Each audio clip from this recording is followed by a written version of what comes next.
By 2047, 100 years of Independence Day, India shall emerge as the #1 superpower in the world. That is only possible through Narendra Modi ji.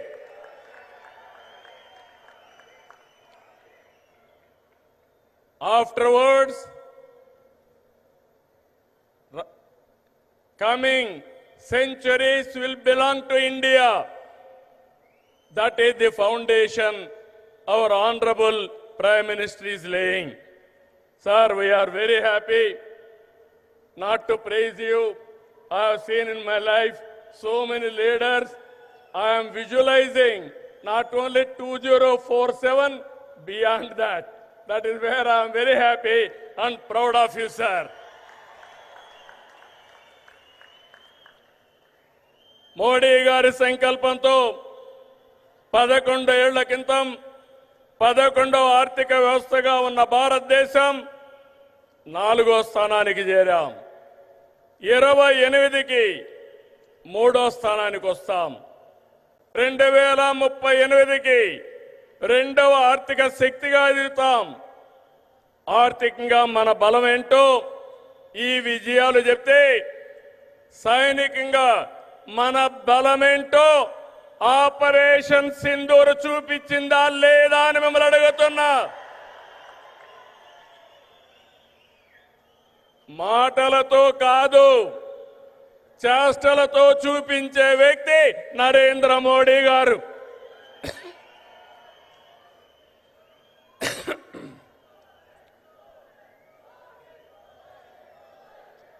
Modi Modi మారుమోగాలి.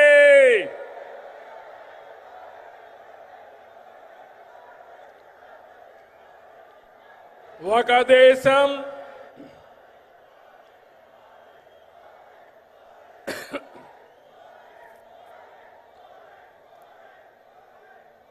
ఇంకా గట్టిగా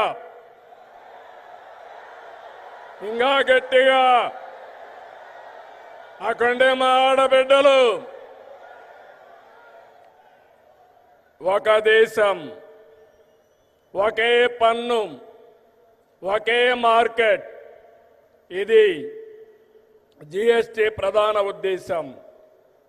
99% వస్తువులు 0 లేదంటే 5% పన్నుల పరిధిలోకి తెచ్చారు.